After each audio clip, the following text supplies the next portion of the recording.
All right, we're live. We're back. Derek, how are you? Doing Happy good. Thanksgiving. Yeah, you too. It was a good week. Yeah.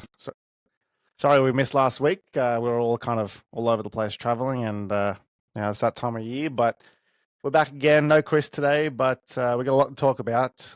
The college landscape since we last spoke, has changed drastically. Yeah. But we'll talk about rivalry week. We'll talk about conference championship week, which is big, and then we'll talk about the playoff bracket and what we think is going to happen. But I'll start with Georgia and Georgia Tech. What do you make of that game? It was insane.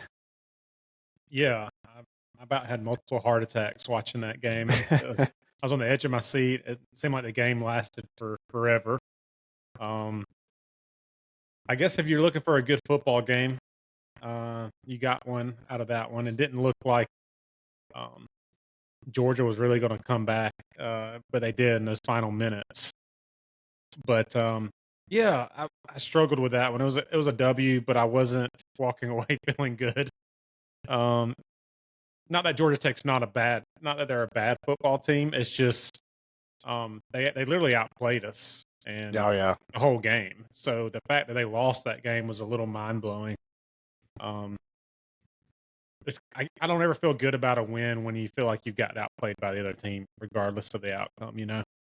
Oh, absolutely. And But it was a weird game because we've always sat here and complained about Carson Beck and the offense and not them doing much, but the defense just didn't really seem to have answers for Georgia Tech's game. And Georgia Tech played I thought it was a high IQ game. A lot of misdirection, a lot of RPOs. Haynes King he ran the ball 24 times. and But give it that took kid us. credit. Haynes Oh yeah. King. Heck of an athlete. The guy played his heart out. I even felt bad for the kid after the game because you just he did about everything you could ask for someone to do. And their coach had them ready to play, and I think we just came out a little stale. Like I said, that doesn't like you said, our defense just did not show up, and it seems like our offense is getting a little bit better and doing some of the right things. Carson hasn't turned over the ball, Mm-hmm. so yeah, I'm glad we got the W because if not, we would have been in a really hard situation, a must-win SEC championship game. But Yeah. with that victory, I think we've punched our ticket to the playoff regardless of the outcome on the SEC championship side. Yeah, I think so. And I just wonder if they maybe had one eye on the SEC championship. But Georgia Tech has been a tough team this year. I think they've beaten 3 top 10 opponents. They're 4-0 against the top ACC teams, and then 0-4 against the bottom one. So maybe a little bit of immaturity there, but they're a tough team, and they came to play, and I think their coach had them fired up. And I know he made some comments during the week about how much he hated Georgia and things like that. But I think it was good for the rivalry, the game in the end, and went late. I was getting ready to go to bed, and it just kept going. But look, Georgia 31 games straight at home now. And a chance to really go and do something in the playoffs. But yeah, it was a good game overall. I think good for the neutral, good for the rivalry. And Georgia got there in the end, 8 overtimes. That was the first time I've really watched a full overtime game with a team I supported, and man, I think stressful going for the 2-point conversions back and forth, and Yeah, yeah, that's the second longest game in college football. Not time wise, but overtime wise, the second longest. I think 2021 there was one that went 9 overtimes between Penn State and Illinois. But mm, yeah, I think the same thing with you. I will look forward to the Georgia Tech and Georgia game from here on out. I think the rivalry sparked up again, and I think it's good for Georgia and Georgia Tech to be a good rivalry game. Looking forward to it for years to come, hopefully. yeah, absolutely. And I think Georgia Tech's recruited well next year, and they should still have Haynes King if he comes back for his senior year. I think they'll be a good team next year. I think they can really make some headways in the ACC. So good, but it was a great rivalry week. Yeah. Georgia scraped by there, but other teams weren't as lucky. Let's look at. We'll go with Ohio State and Michigan. That's 4 in a Ugh. row. Ryan Day. That is one of the worst losses I've seen in terms of just where the team was headed, what was on their plate, the rivalry itself. They're playing a team that hasn't had a good season, so full expectations to win at home. Ryan Day spoke about it, about how this is one of his goals. He goes, "I want to win the national championship, but beat Michigan's on my goals list." It was there for the taking. I couldn't believe they lost. Did you catch any of this game? Oh yeah, I saw quite a bit of. I didn't catch the whole game, but I definitely watched the second half. Yeah, it's one thing to lose to a good Michigan team. Mm-hmm. Right. If you're ever going to win, this was a year to win. Not looking good for Ryan Day's resume, and not looking. They put so much importance on that game. I'm not sure if Ryan Day can afford to lose another Michigan game next year. No. I don't know how they lost that game. It's wild to me, especially being at home. And not only that, I mean, it was their chance to punch their way a ticket into the Big Ten championship. Yeah. So lost that too. So yeah, and then the heated the little fight at the end of the game and players getting pepper sprayed and trying to plant the flag at midfield. It got a little crazy, but yeah. What are your thoughts on the future of Ryan Day at Ohio State? It's hard because they're still going to make the playoffs. They're still going to be a good team. But I know these college programs take their rivalries so seriously, and if you can't win the rivalry, you're going to it's going to be hard to get the fans on your side. So, unless they make a deep playoff run, he's going to have some questions to answer to. And I mean, he's lucky it's a 12-team playoff because I think the last couple of times they've squared off, it's been like 2 versus 3, 2 versus 3, and it's the winner is in the playoffs, the loser's out, and they go again. So, yeah, it's tough. Yeah, I mean, if you can't get the teams over the big games, I mean, to put up 10 points against Michigan, and Michigan have a good defense. I'll give them that.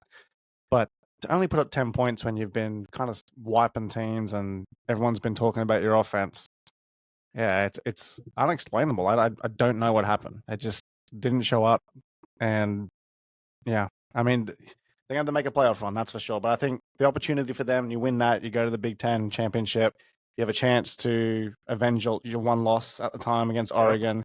You beat Oregon, you go to the playoffs in the 1 seed. So it was all there for them.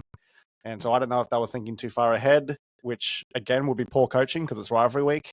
But it happened, and it kind of kicked off a trend that weekend of the flag sticking on the logo. There was a bunch of other games that had it. I think I was saying at the time, I was like, if I'm Ohio State, I know I've lost, but if I saw Michigan trying to plant a flag on my logo, like I'm kicking off too. So I mean, it was good. I was glad. Ryan Day had no idea what was going on. You see him just he just kind of stood there like a statue. I mean, he wasn't even trying to get the players back. I mean, he just stood there. I mean, do something. I mean, that was fun. The pepper spray I thought was maybe a little excessive. But at the same time, if I'm a police officer and there's 300-pound dudes in helmets and pads yelling and screaming and getting at each other, I'd probably flip out to them. And well, they went on for like 15, 20 minutes. It wasn't, had they just grabbed the flag, walked away, it would have been over with. But it lingered, and the cops, I think, were just trying to put an end to the chaos and get both teams back to the locker room. Yeah, and then you had Arizona State throw their little devil fork after winning 49-7, by the way. I don't know if that was worth it. He had the mascots going at it on the sideline. That was hilarious. I love rivalry weekend. It was great. So that game had big implications. Oregon took care of Washington. Washington obviously not as good this year, but they punched their ticket to the Big Ten and the number 1 seed. Penn State, big win. They got their way into the Big Ten championship somehow, which is kind of hilarious. Miami to Syracuse. This one, This one's wild because the implications, the ripple-on effects. You have Miami losing to Syracuse. How? Again, I don't know. I said this a couple of weeks ago. I said the problem with Miami is if Cam Ward isn't throwing for 500 yards and 6 touchdowns, then they're in a shootout and they're losing. Their defense is awful. It cost them against Georgia Tech, cost them here again this week. But not, this was the biggest implication of all time because they lost their chance to play in the ACC championship. They then dropped out of the rankings, and so it's pretty much done for them. Do you think they were hard done by being kicked out of the rankings, or you think that was a fair result? Well, I think I would have to say it's probably a fair result. I mean, they're not even playing the ACC championship now. And unfortunately, I don't want to offend anyone, but the Big Ten and SEC is where big boy football is at right now. And they're not, you almost have to win an ACC or a Big 12 to get yourself into, I believe, the college playoffs. You know what I mean? Yeah. Because the majority of teams are coming from the Big Ten and SEC. So they should have won that game. They got off to a really hot start. Syracuse fought their way back. Like you said, the defense is just god awful, which I hate it for Miami because, Miami's one good defense away from being like a really, really good football team. And it would that's what the old Miami football teams were all about, man. Like the defense were like headhunters, man. Go back and watch the documentaries about the old Miami Hurricanes, man. Like they had headhunters on the defense. And yeah. I mean it's sad when you're putting up 38 to 45 to 50 points and you can't win a football game. Yeah. It's tough for them, especially where they were. They were 10-0. They were just, they were flying through the ACC. They were well ahead, and then, you trip up, twice, and that's it. The big winner out of all of it was Clemson, because Clemson lost to South Carolina in their rivalry game, but then fell backwards into the ACC championship. So they have a chance now to get back into the playoffs, which, I mean, it's kind of crazy over there. And then, South Carolina, I thought they were very unlucky not to find themselves in that 12. I know it's kind of packed down the bottom there, but they'd be disappointed to get a good win over Clemson and then fall short ultimately. But it is what it is. I didn't get much of that game, but again, Clemson 14 points. With a chance to make the playoffs, good for them. Yeah. Hey, South Carolina too it's a really good football team. I've been really impressed with them for most of the year. And but yeah, like back to like you asked about the Miami though too. I just want to say, like, I don't know, knowing what we know now after the playoff rankings came out yesterday, we know that Alabama is also into the playoffs currently as a 3-loss team. So, this was back in one of our earlier conversations in the podcast, was how big is your brand, And I'm not sure if Alabama earns it more than a Miami or earns it more than a South Carolina at the moment. But hey, I know Alabama beat South Carolina earlier on in the year. But it's ultimately what I've kind of figured out with this playoff committee is I feel like they're going to put teams in that's going to make money, right? The big brand footballs. So having Alabama in there, they know there's going to be more eyeballs watching that game. And I think Alabama has the benefit of the doubt right now, being Alabama, for what they've done over the last decade. Yeah. Here's what I'll say about Alabama. If you look at Alabama, Miami, Ole Miss, South Carolina, they're kind of the 4 teams that you could have picked to go in there. Yeah. Out of those 4, the team that has the biggest ceiling in terms of the play, I think, is Alabama. Like, I've seen, like, LSU game, Georgia game, they've gone out and dominated. Then you have their bad games. You have the Oklahoma game, you have the Vanderbilt game. So their ceiling, their floor is down there. They're very inconsistent, but their ceiling, I think, is higher than those other teams. And I don't know if that came into effect. But watching Miami, I know they're 10-2, so they have one less loss than Alabama, but their defense is so awful. I think that they would, they come up against a better defense than Syracuse or Georgia Tech. They come up against an SEC defense that shuts them down, and they have nothing to defend. And I didn't see them going deep. So I'm not. I know people are blowing up about Alabama being there, but I'm not that shocked by it just based on who they were competing with. Ole Miss, I mean, they beat Georgia, but then they lost the next week and they had a really bad loss at home to Kentucky. So you can make an argument for all of them. So you can make an argument for all like those 4 teams, but at the end of the day, like it's really a toss up. And I think, like you said, Alabama has looked really good in moments. And who's to say who earns it more in that spot? And like I said, I mean, Alabama obviously just being the program they are and what they've even done over the last decade, I guess, has some weight. I'm sure with the committee as well.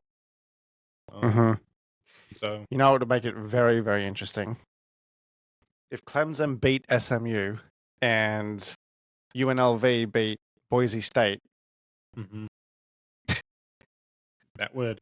Do SMU and Boise State drop out, or do one of them kick Alabama out because they would have lost? So UNLV would make it, Clemson would make it, so they would take their spots, and then it depends on how far down you put them.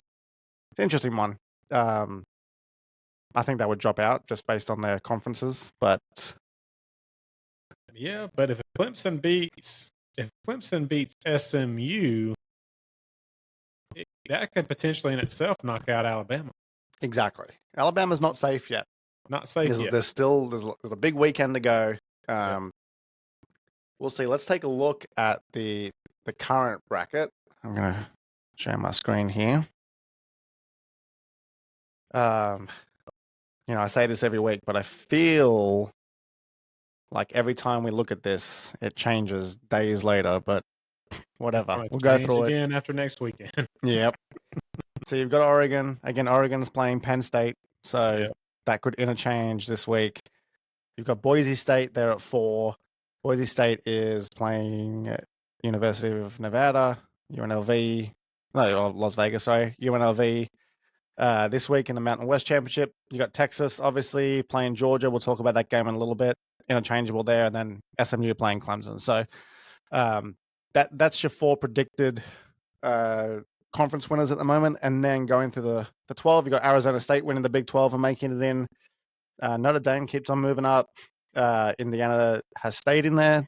Alabama, as we said, Penn State keeps moving up. Tennessee is going to be in there. Ohio State's going to be there. Interesting first round. We at least get some inner conference matchups, which we didn't have last week. But what do you make of this? Any teams here that are hard done by, or are we good? Do you think they got it right?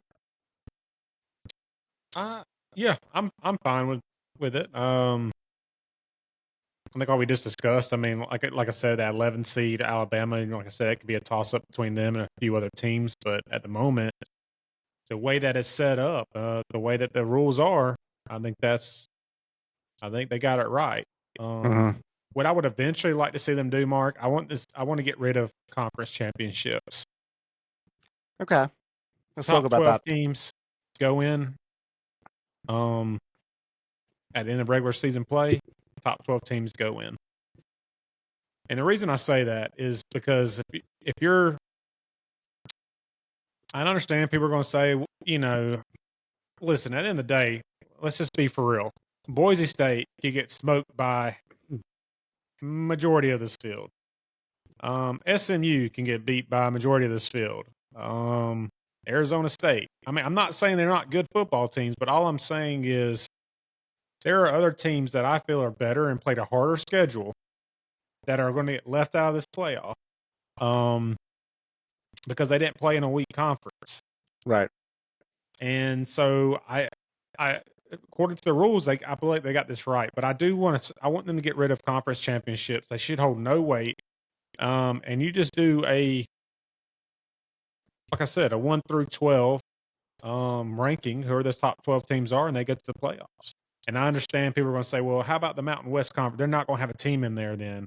Or they're not, ACC may not get a team in there. Well, go join the Big Ten or SEC. Right. Here's what I think. Because you're right. From a Georgia perspective, before they played Georgia Tech, they had their percentages, their chance of the probability of making the playoffs. And it was, if they win against Georgia Tech, it was like 99%. If they lost against Georgia Tech and then lost the SEC championship, it was like 17%, something like that. Yeah. If they won against Georgia Tech and then lost the SEC championship, it was like 86. It was something like it.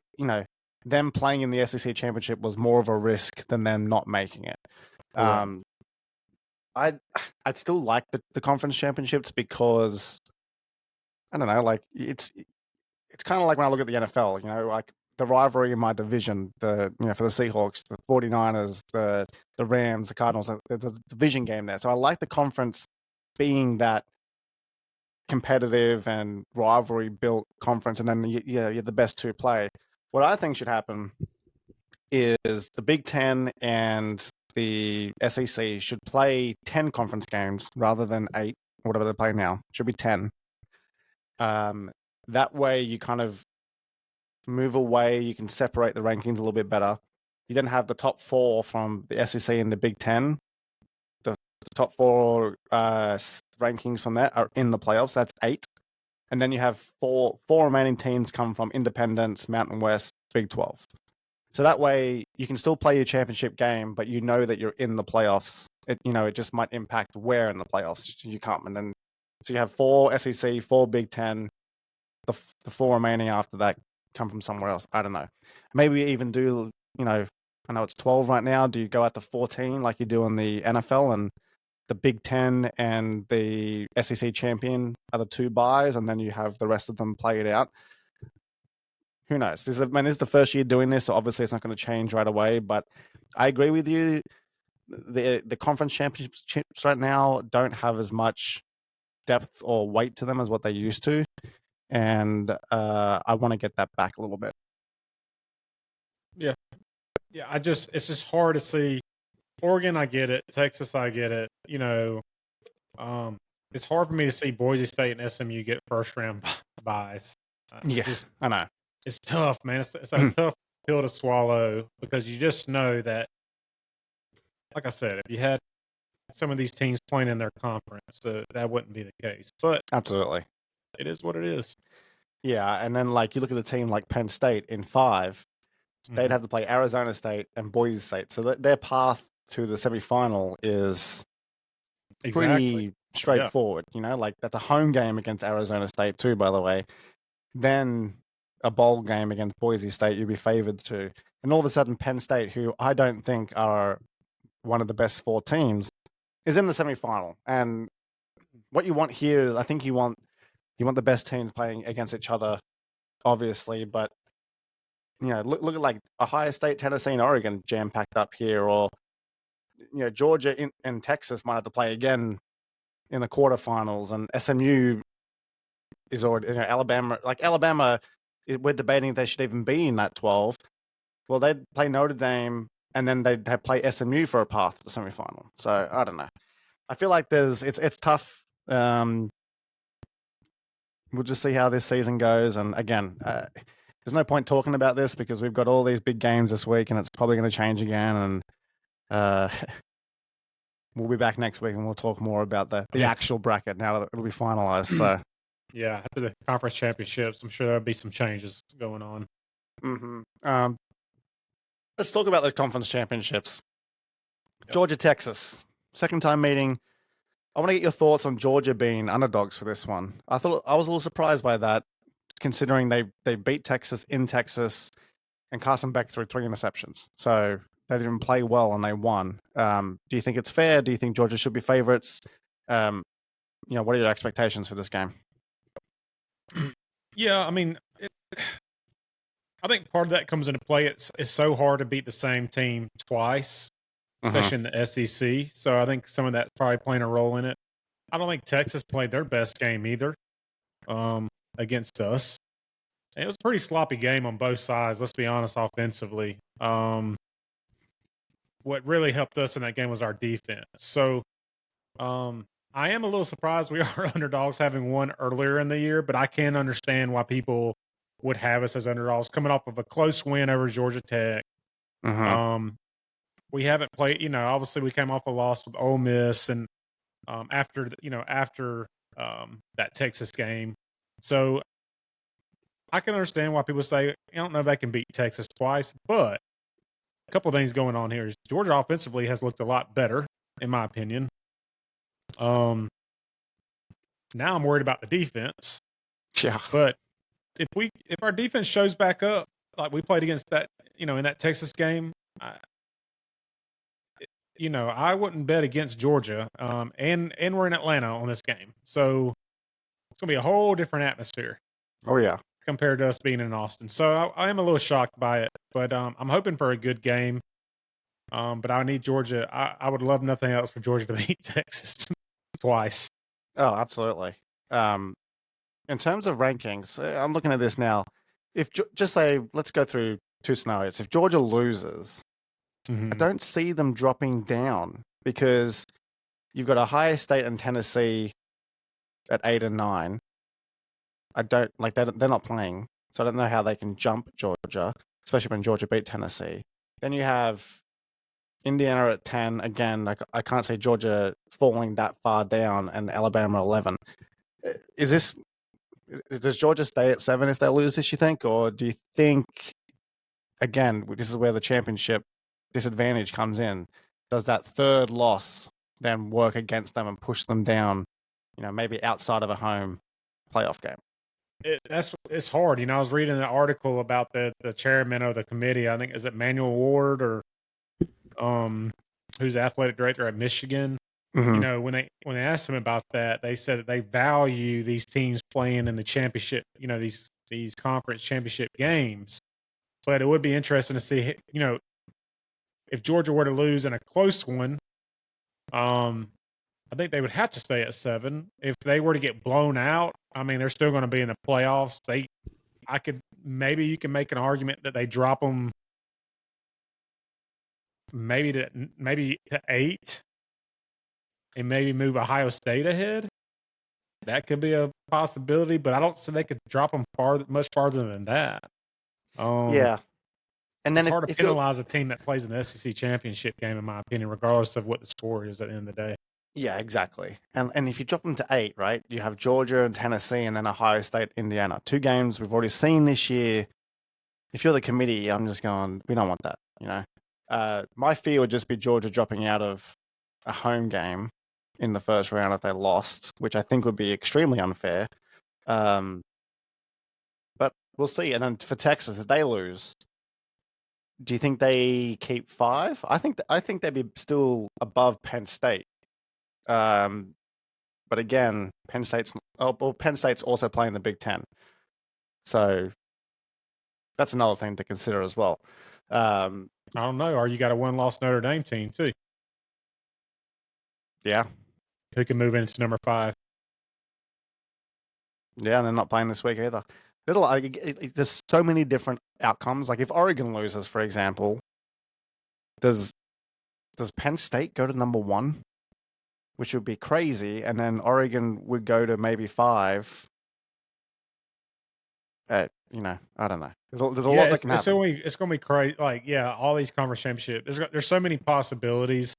But at the end of the day, you're talking about rematches too. Like if they kept Georgia at 7, let's say they did, right? Yeah. Then you're playing. If you win that against Indiana or whoever you're playing Texas again for a third time. I know.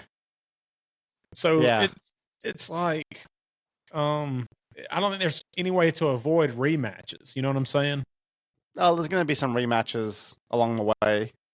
But it would be kind of funny for that to happen because then you got Georgia and Texas playing 3 times in a year and then twice like in a relatively short span.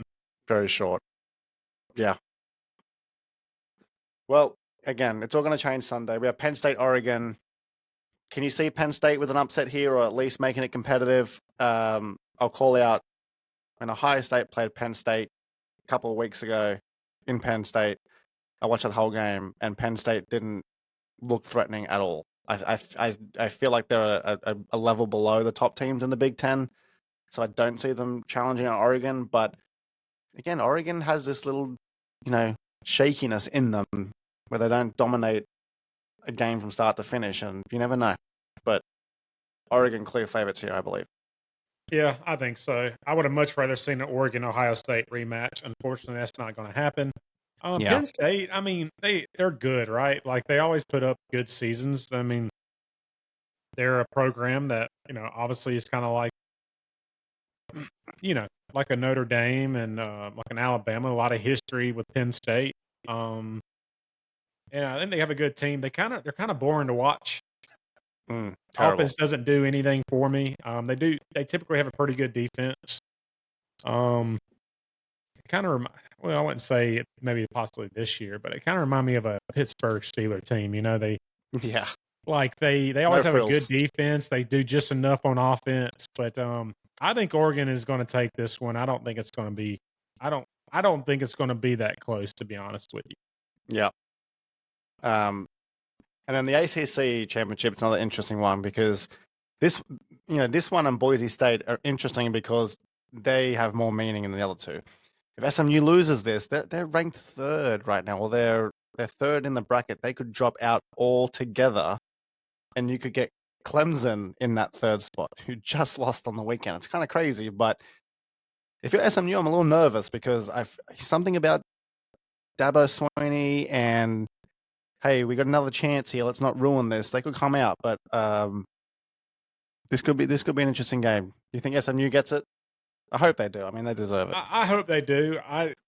To be honest with you, SMU out of all these teams is the team that I haven't watched that much. I catch highlights and clips of their games, but they have put a really impressive season together. Their coach seems to really have that program going in the right direction. SMU back in the day, there was a documentary about SMU when they had Eric Dickerson and what was the guy? Another running back, Craig. I can't remember. But anyways, they used to be a top stellar program back in the day, and then they kind of fell off with a bunch of sanctions. They got penalized. So it's kind of cool to see a program like this. I'm going to be pulling for SMU. It would really bother me and aggravate me to see a Clemson team get a bye week. Oh yeah, has just not put up a great. I mean, not that it has been a horrible season, but definitely haven't played a season worth getting a first round bye. No, So not at all.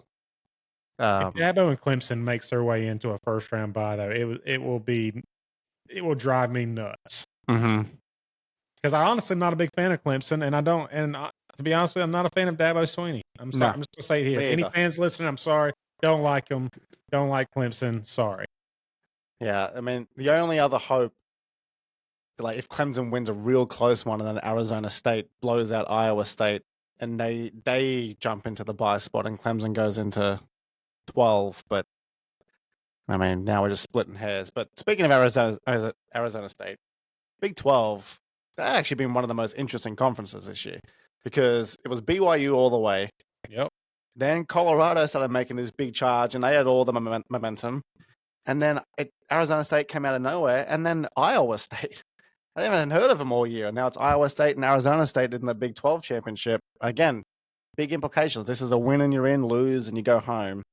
I've watched a bit of Arizona State because one of my buddies is an Arizona State fan, and there's some good energy going on down there. They're pumped. They got some big wins. They beat BYU. They beat Kansas. They're on a bit of a roll here. They're a year ahead of schedule, I've been told. They had a good quarterback that's played above his level. I really want to see them get in. And I will say, I think they would give Penn State like a good game. I really do. So I haven't seen much of Iowa State, I'll be honest, but I think it's going to be a good game overall. I think it's 12 and I think it's 16 and 17 rankings overall. So Iowa State wins, then they punch themselves into the college football playoff, correct? They'll be in at 12, yeah. So, which is a team that was on no one's radar. No. That's the crazy part about it. But yeah, I like Arizona State. They have a really young coach. He seems fired up. He gets the fans going. The BYU game. Oh yeah, I mean the guy just is intense. I thought it was a fan. I was like, "What's this fan doing?" I was like, "Oh, that's the coach." I think he's only like he's young, man. He's like super young, 36 or 37, maybe. He might be younger than that. Mm-hmm. But hey, his players play hard for him. I do like they're exciting team to watch, and the whole chaos in the Big 12. Really, the one team you really got to thank for all of it is Kansas. Kansas. They beat the, everyone, didn't they? yeah, they beat Iowa State. They beat BYU. They beat Colorado. They beat Colorado 3 weeks in a row. It was crazy. And then how is Kansas State not even in the conversation? They must have lost some really bad games otherwise. Yeah, I mean, Oh well. Kansas State was kind of the one predicted at the beginning of the year to take the Big 12. And then like I said, the 5 and 7 Kansas Jayhawks is the one that caused all the chaos. Good for them. And Friday night, Boise State and UNLV. I really hope Boise State wins. I want to see Ashton Jeanty in the playoffs, even if it is with a bye, whatever. But that'll be cool. I think it'd be fun. And again, Boise State, when you have a good running game in the playoffs, you're always going to be in it. You know, they can just keep the chains moving and wind down the clock, long drives, keep the offense off the field. Again, Boise State, I think can. Right now, if it was Boise State and Penn State or Boise State and Arizona State, even though I don't think either of those teams are strong, I think it's a good game, which is all I want to see. So good luck to them on Friday. UNLV, though, I will say, good for them getting to the championship. They've had a lot of turmoil this season. The quarterback, redshirted himself and entered the transfer portal over all that. So for them to come around, money, I believe. Yeah, the NIL money was all controversial a while back, but the coach for UNLV he was the head coach for Missouri. Okay. Way back in the day, and he did a pretty good job at Missouri. His name's Barry Odom, but I think he's done well at UNLV. That's a team that was on no one's radar either coming into the season.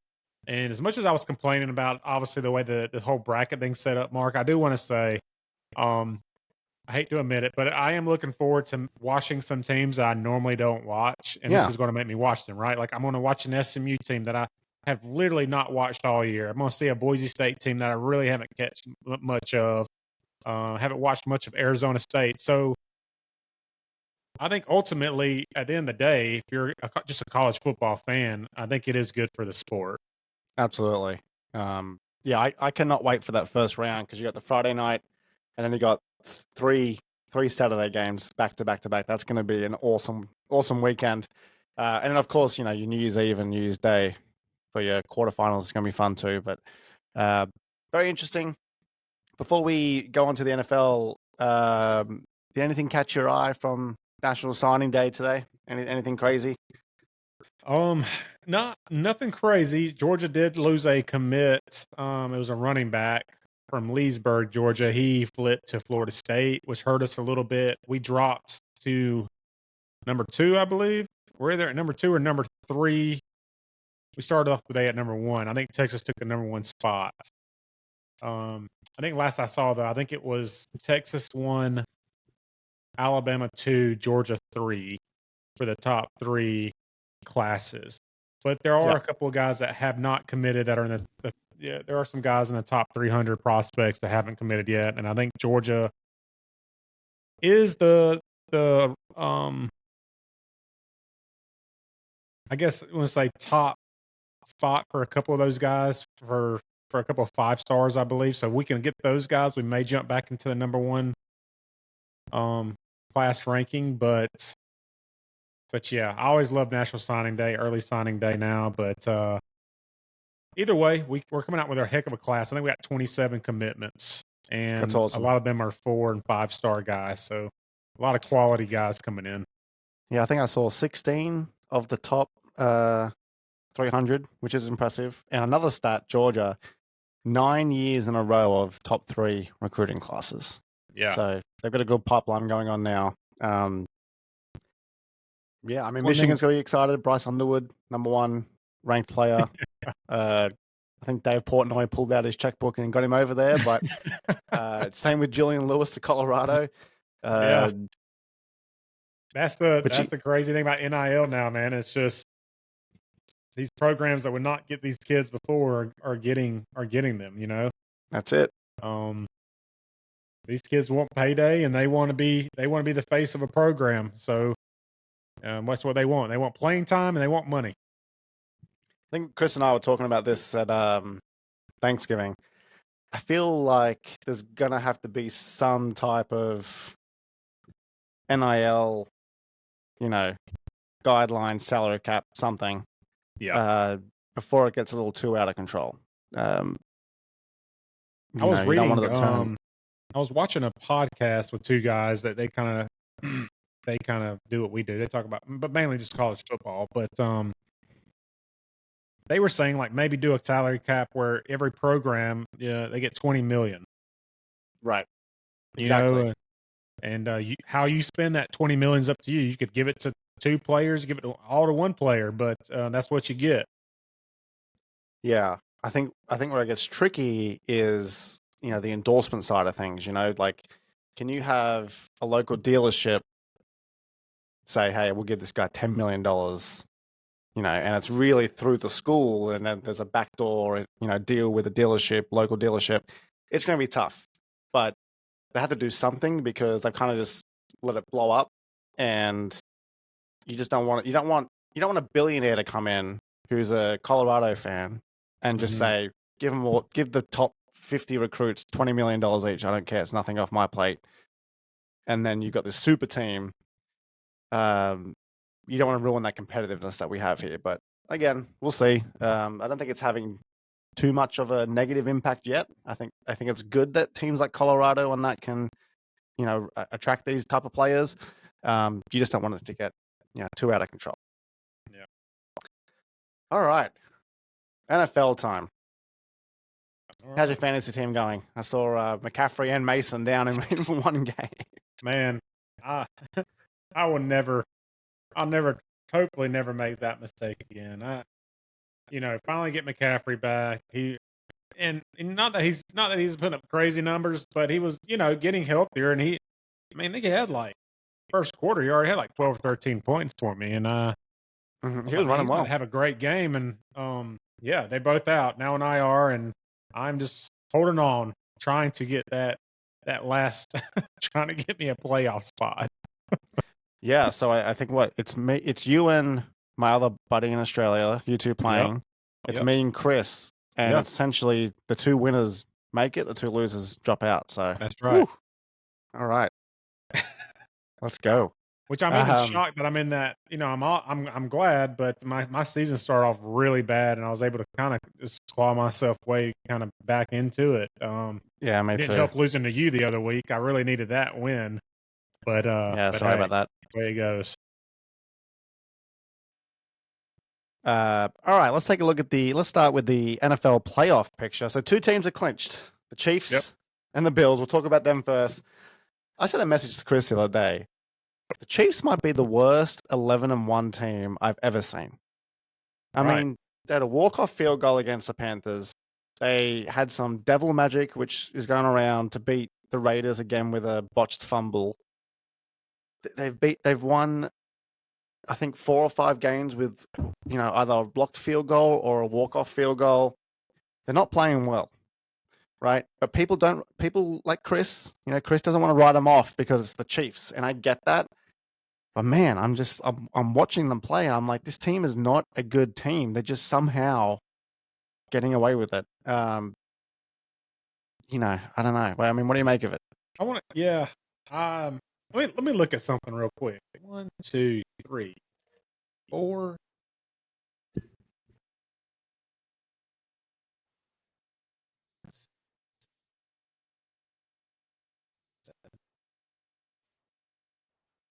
So they've won 9 games that have been decided by 7 points or less.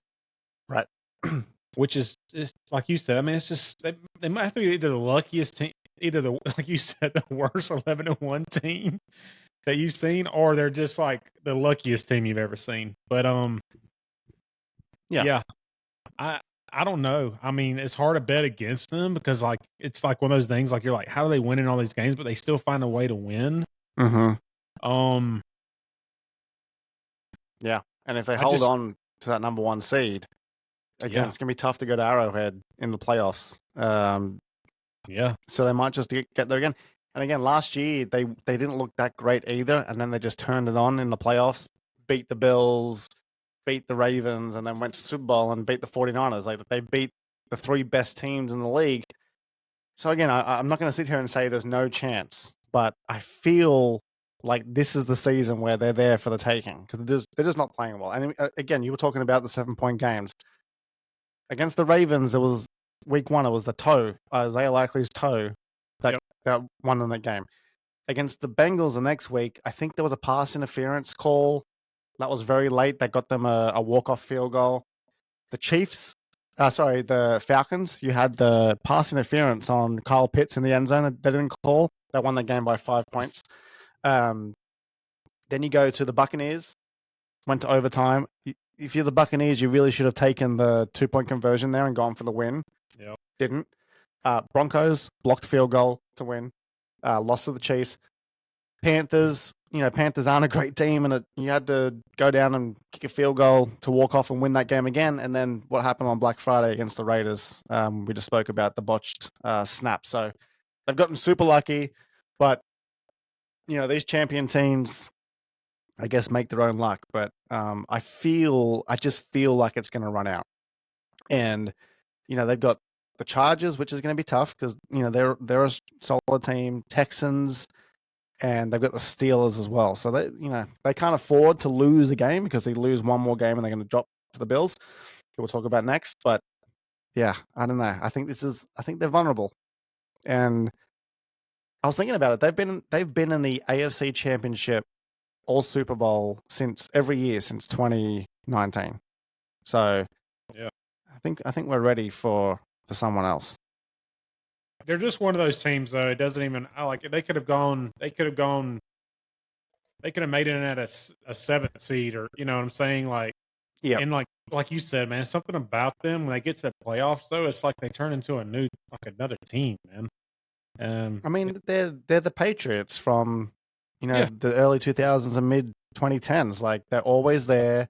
You never want to play them because you just know that they can turn it on. And then Tom Brady back then, Patrick Mahomes now.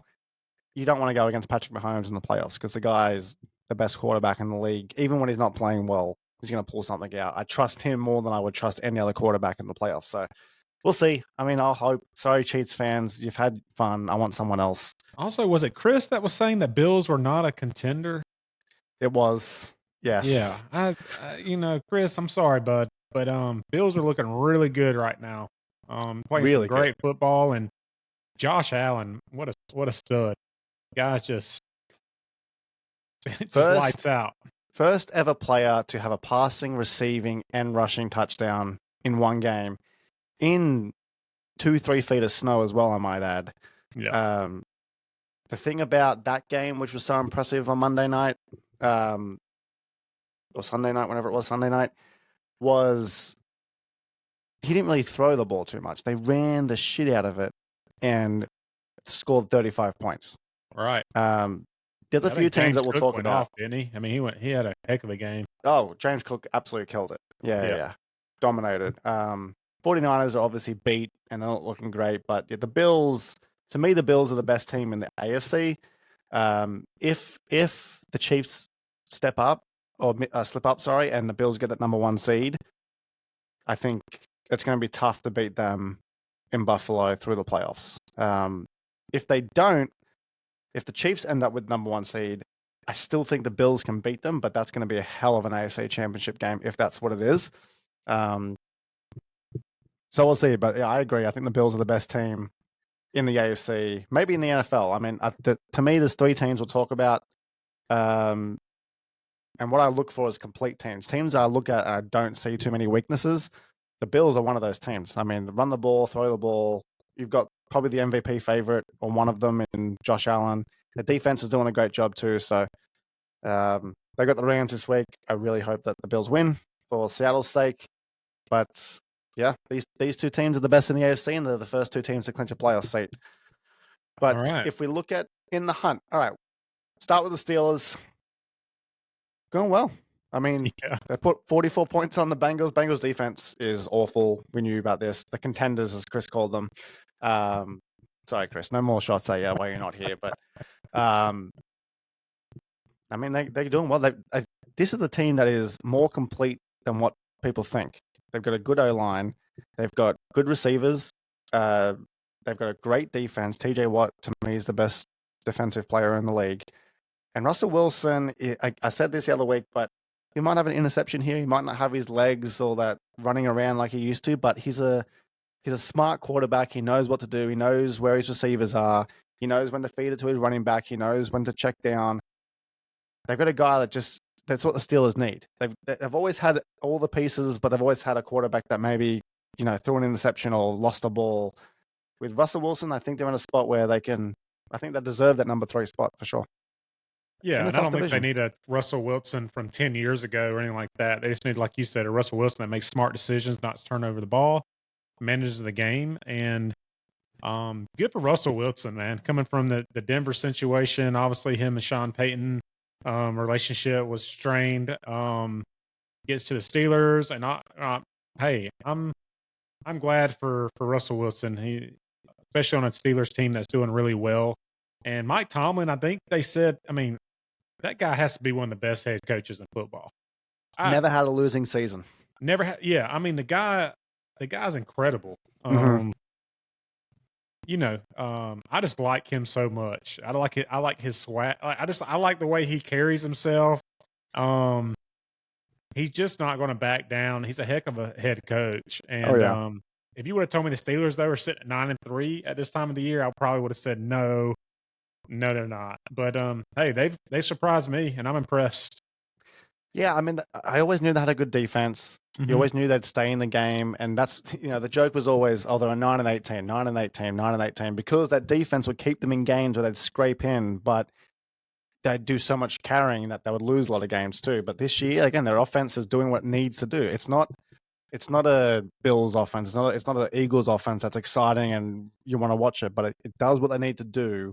And Pittsburgh has always been a team that runs to their defense, and they're doing it again. They had Big Ben for a long time that could make them these juggernauts, but they're bouncing back. And for Mike Tomlin too, he had big shoes to fill in Pittsburgh. He took over Bill Cowher, is that right? That's correct. Right. So Bill Cowher's obviously won Super Bowls with the Steelers, one of their greatest coaches. He comes in. Generally, when a coach replaces a legend like that, it's tough sledding. I mean, it's always hard. You look at the Patriots with Bill Belichick going out. Seattle, lost Pete for a while, but it's tough. He's absolutely killed it. Good for him and good for the Steelers. You should be Steelers, excited. I don't know what it is. I mean, they've only had a handful of head coaches in the history of the franchise. Yeah. I mean, Cowher was there for what, 20 years, and then Tomlin's been there for 18. For almost 18, yeah. And I think they've only had I want to say, man, they've only had 4 or 5 head coaches in the history of the franchise. Yeah. Yeah, that's crazy. Crazy. Texans are in there at 4. They're in a weak division. CJ Stroud hasn't been as good this year. He's regressed a little bit. Not regressed, but maybe having a second-year slump. Their O-line is terrible. They don't have Stephon Diggs. I don't know if they're a team that can cause a ripple in the playoffs. I think they're a good step below the ones we just spoke about. But again, once you get to the playoffs, you never know. But weak division for them, so they should go on with it and win it. Unless the Colts are kind of sneaking around there, but I just don't trust Anthony Richardson to win them games to get them in there. But you think differently? You think the Texans could do something, or? This year you never know. I'm kind of with you though. I think they're still a year or two away from. That's the thing about Texas. I really like the Texans, man. I talk about them all the time. I'm so hyped about them. They're a very young team. They're just missing a few pieces, but I don't think they're far off from being a contender. Oh yeah. But yeah, I think maybe they can get one win, in the playoffs. I don't think they're going much farther than that. That's pushing it. They get a home game, week 1, and then have to go to Buffalo or Kansas City week 2. So that'd be tough. That'd be tough. Yeah, I don't see them getting after that first win, doing anything else. And in the 3 wildcard spots, you've got Chargers, Ravens, Broncos. Yeah. The Colts are in there. The Colts have a losing record. The Dolphins are 2 games behind. The Bengals are done.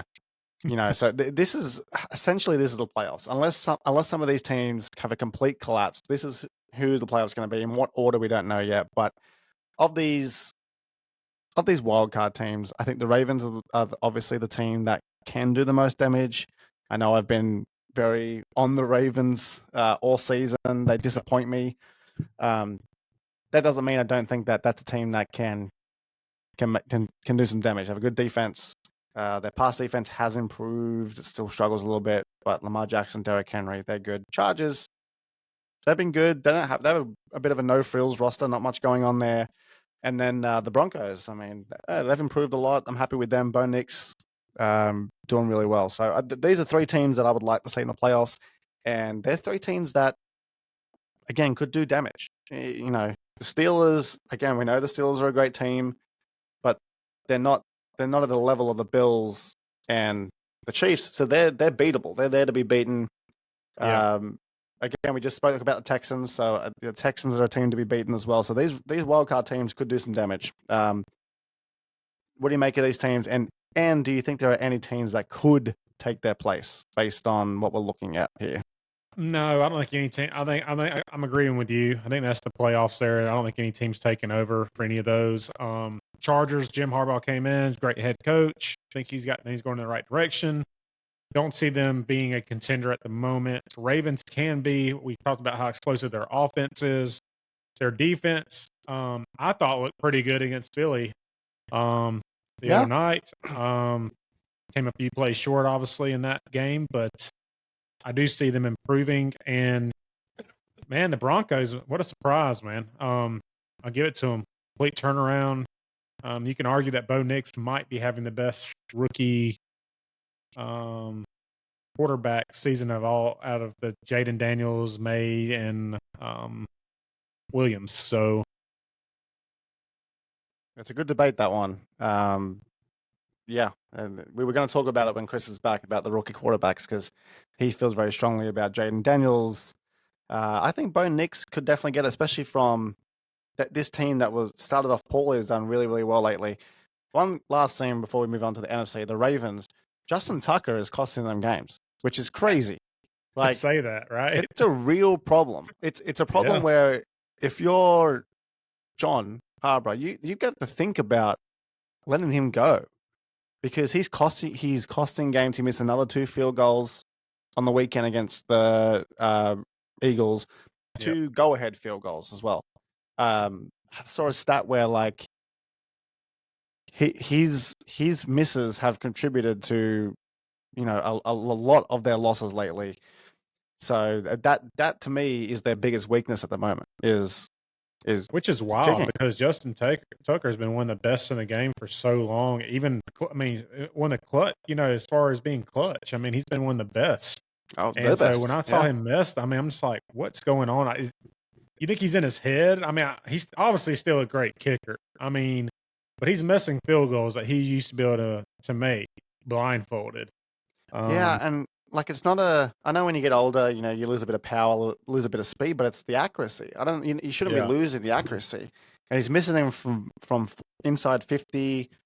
Yeah, it's a problem. I mean, knowing him as a professional, he'll be on the field for an extra 5 hours every night practicing.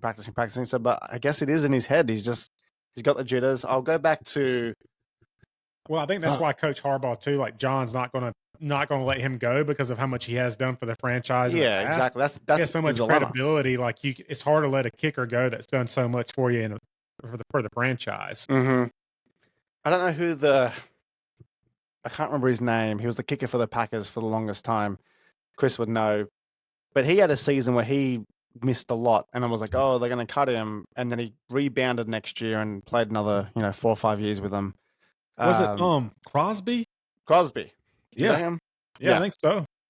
Yeah. So he had a season where he was similar to Tucker. It was like inexplicably missing all these kicks. And I thought they were going to cut him. They brought him back, and he redeemed himself. So hopefully that happens with Tucker. As I said, the greatest kicker of all time. So he needs to bounce back. All right, NFC. Top 2 teams, Lions. A little worried about Lions. A few injuries. They picked up 3 or 4 injuries on Thanksgiving. And outside of that, they were cruising, absolutely dominating, and then just let the Bears of all teams back into the game. And if it wasn't for some mind-boggling time management, they could have lost that game.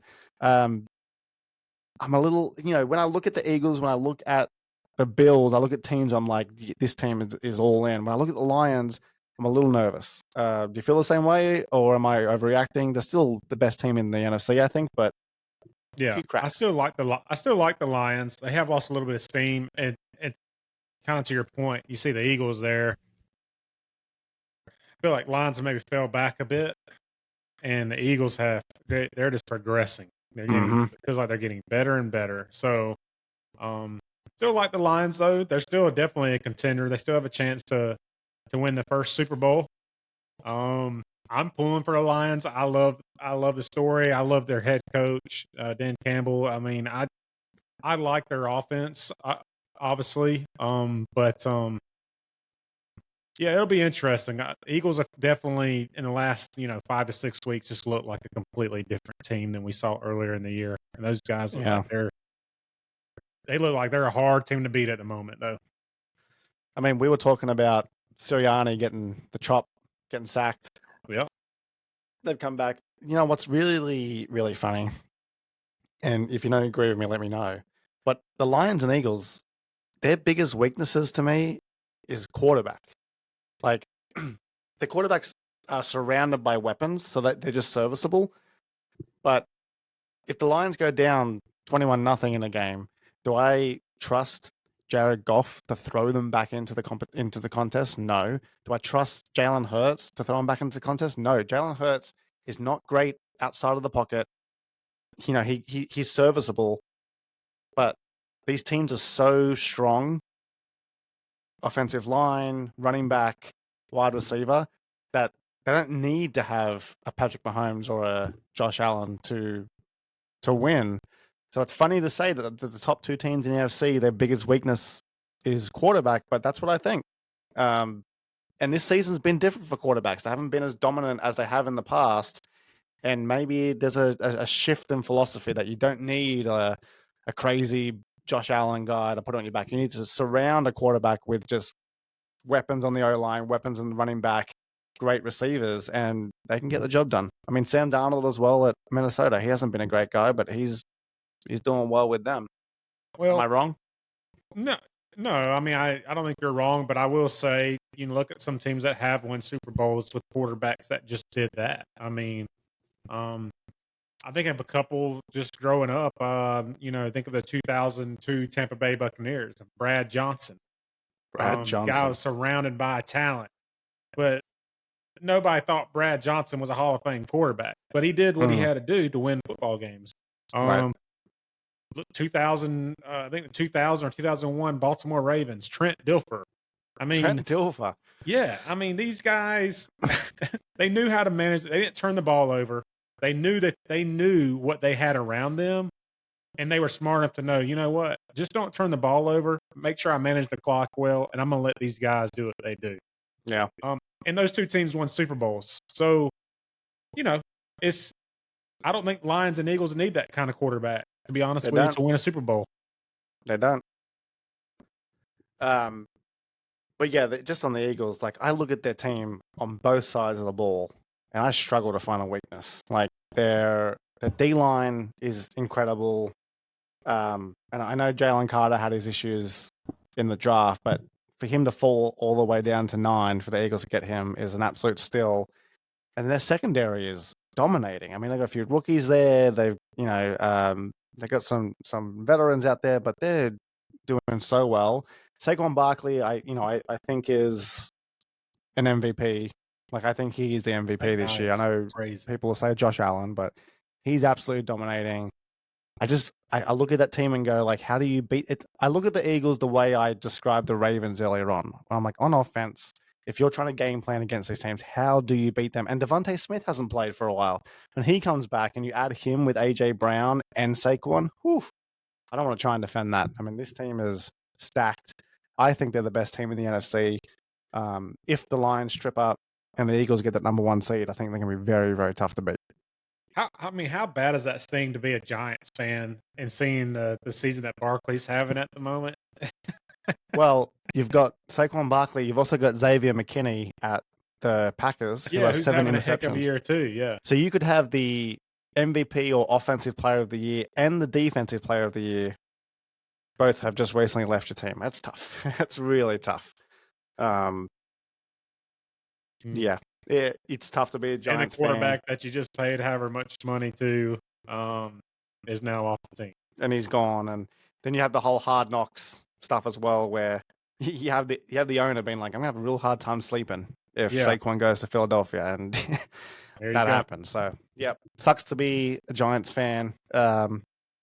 Hopefully, they get themselves a quarterback in the draft this year, and they get some help, and something happens. But it's tough for them. All right, number 3 seed There you go. representing.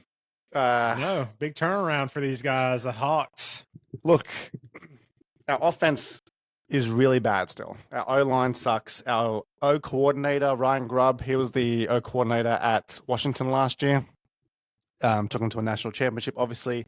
I don't know if his scheme is NFL level. I think it's college level. There's not too much misdirection or any other run plays like that. So it struggles. I don't know if you watched any of the game on Sunday against the Jets. I didn't catch that game, no. Seattle fumbled 2 punts, fumbled a kickoff, gave up a kick return, had a field goal, a missed PAT. The special teams was awful. The special teams coach is Jim Harbaugh's son. So there's a connection there with Mike McDonald, who was the D coordinator at Michigan and the D coordinator at Ravens. So it seems a little bit like a Nepo hire. We released our returner on Monday, which is great, but we still beat them. I don't know how we won that game. You know, it was 21-7. We just gave up a kick return. The Jets are driving down, and of all people, Leonard Williams, who he's 308 pounds, took a 92-yard pick six, got us back in there. Love it. And here we are, 2 games over 500, number 1 in the NFC West. We have a game this week against the Cardinals, and we're a game and a half ahead of them. If we beat them this week, we go to 2.5 games ahead of them. The Rams are playing the Bills. The 49ers season's done. The Seahawks are really in control of their own destiny. They're in control of their own destiny. They do have some tough games. They've got the Packers. They finished with the Rams, and they've got one more tough team in there. But hey, we're hanging in there. Our defense is doing what we hired Mike McDonald to do. It's really stuffing quarterbacks, stuffing the run. It's been quite dominant the last 3 or 4 weeks. So people will say we're making up numbers. You know, again, I think we're so far away from the Eagles and Lions, so I don't know if we'll make too much of a splash in the playoffs. But, you know, if we win a division, get a home playoff, it's tough to play in Seattle. You never know. We've got to fix some things, but it's exciting. I mean, we've improved to a level I wanted to improve to this season, so it's good to see that 3 next time. Yeah. No. Yeah, man. Good for you. The Hawks, like I said, they control their own destiny in the West, and I think they're gonna take it. So I don't know what the Cardinals' rest of their schedule looks like. But It's not great. Okay. Yeah, I think you guys have a good chance there. We play them this week, so we beat them this week, and we got 1 foot in the door. Yeah. From one bad division to another, the Falcons at 6-6 lead the NFC South. Good gosh. I want to read out a text from Jamie that I got on Sunday. And he said to me, he goes, "You know what I always witnessed as a Falcons fan? Watching another promising season get flushed down the toilet because the head coach doesn't want to make changes." He's done. Kirk Cousins, 4 interceptions. I think he was done after the first loss. Yeah, I mean, he was done, probably before the season even started. You're not undefeated. Yeah, at 6-6, they're tied with the Buccaneers. They do have 2 wins over them, so very lucky. But I think the Buccaneers, they got Mike Evans back. I think they're a better team than the Falcons. Yep. I think they sneak in there. Especially, better. they're playing Minnesota this week, so that's going to be a tough game. Buccaneers have the Raiders. I expect them to win that, so I think the Falcons are on life support, which is very disappointing because they got Kirk Cousins. They went and traded for Matthew Judon. They put a lot into this year. The question will always be about drafting Michael Penix, and if that was the right decision, who knows? But It this looks is like it could disappointing for be them. at this point. I Yeah, mean, I think right now you got to worry about the kind of money you invested in Kirk Cousins. exactly. Yeah, he doesn't look great. Yeah. All right, going into the wild cards. Vikings and Packers. NFC North is obviously the strongest division in all of football. These two teams are playing great. The Vikings are overachieving. The Packers, Chris had them in the contender slot. I still want to see more from Jordan Love before I say that they're in the tier with the Eagles and the Lions. But they're unpredictable. And I wouldn't want to face them in the playoffs. Same with the Vikings. I know the Vikings, people go, oh, well, Sam Darnold, I'm expecting him to fall off. They're 10-2. Like, they're legit. They're a great team. They have a great coach. He finds ways to get the ball to Justin Jefferson, who's the best receiver in the league. Another team that's dangerous in the playoffs. The Commanders are falling away a little bit. But they're 8-5. So, if you look at the teams in the hunt there, they're all at 500 or below. So they're 3 games above 500. They're in a good position. Again, do you think any of these teams could make a run? Out of all the teams outside of the Lions and the Eagles, I think the Packers can definitely make a run. They're the one team that I look at and go, they could surprise some people. I like the Packers. I'm with you. Commanders and Vikings are both good teams. I don't see them being contenders, but I do see I think a good Packers team, a Packers team that shows up, can beat a Lions or an Eagles team at the moment. I really do. Yeah, absolutely. And again, we spoke about the bad divisions in the NFC West and the NFC South. So coming from the wild card doesn't seem that far fetched if you're in the 5 or 6 seed. And then the Packers have a big game this week against the Lions because the Packers lose that, their division hopes are gone.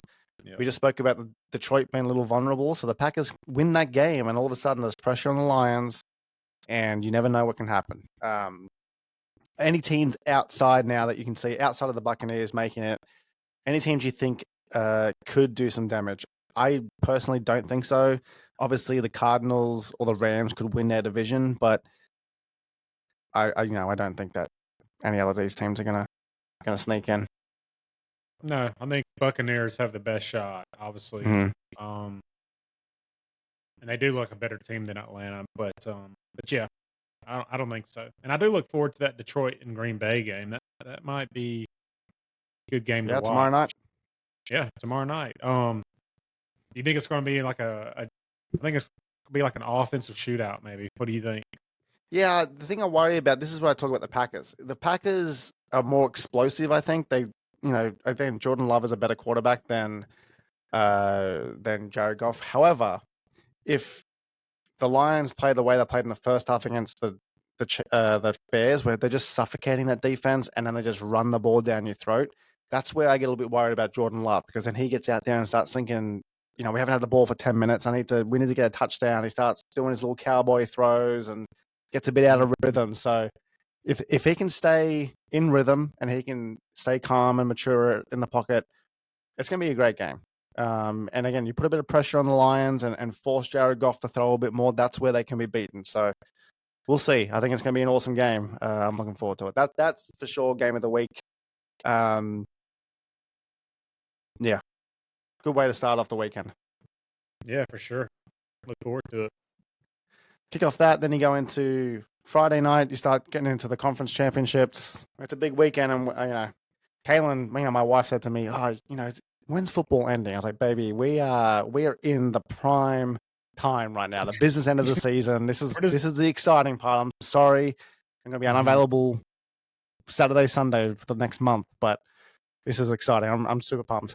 Any final thoughts for the week?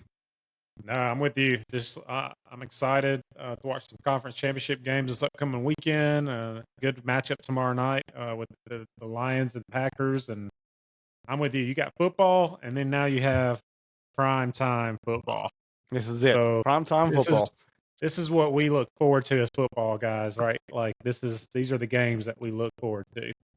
Absolutely. And we'll be back next week. We'll do a full recap of the conference championships and a full preview of the first ever 12-team playoff.